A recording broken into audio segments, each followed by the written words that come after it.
ঝাল চাটনি করতে করতে এখানে আমি করে ফেলছি খাসির মাংস।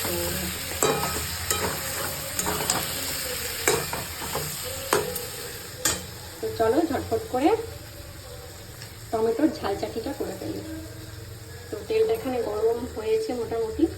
এবার আমি দিয়ে দিচ্ছি রসুন কুচি কুচি করে কেটে দিয়ে দিলাম।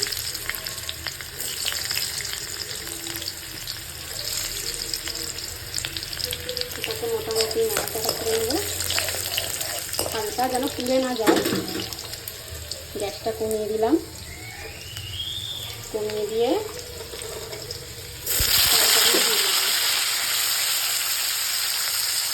অল্প করেই করি আজকে।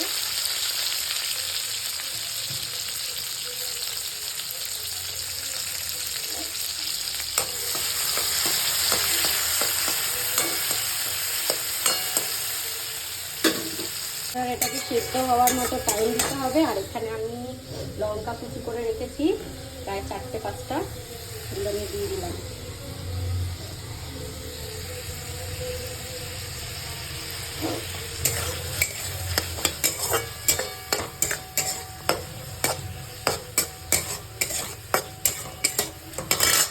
হতে থাকুক। এটাকে দিয়ে দেবো নুন পরিমাণ মতন,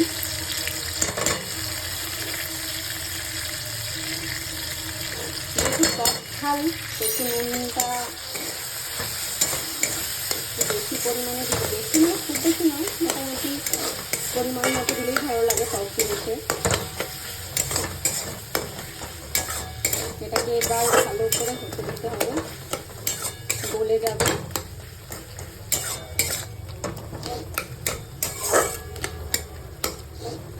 এটা খেতে যা ভালো লাগে না, সব থেকে বেশি ভালো লাগে যখন জ্বর সর্দি কাশি হয়, আমাদের মুখে কিছু ভালো লাগে না খেতে, বা এক জিনিস খেতে খেতে মুখটা একদম বাজে হয়ে গেছে, তখন এই জিনিসটা করে খেলে তো খুবই ভালো লাগে।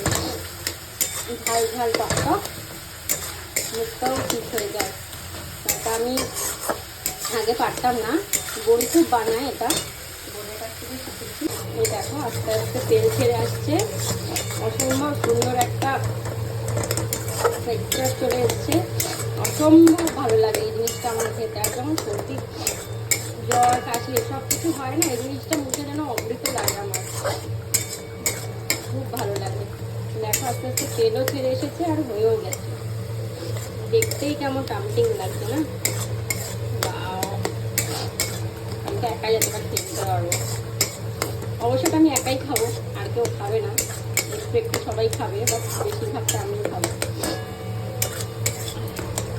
তোমরা এইভাবে করে দেখো, খুব ভালো লাগে খেতে, খুব ভালো লাগে। তাই হয়ে গেছে, তেলও ছেড়ে। এই দেখো টাম্পটিং একটা রেসিপি, দারুণ লাগে খেতে, খুব ভালো লাগে খেতে। তোমরাও কখনো ট্রাই করো, খুব ভালো লাগবে। ভাতের সাথে, রুটির সাথে, যে কোনো কিছু, পরোটা, যে কোনো কিছুর সাথে খাওয়া যায়। ট্রাই করে আমাকে জানিও কেমন লাগলো।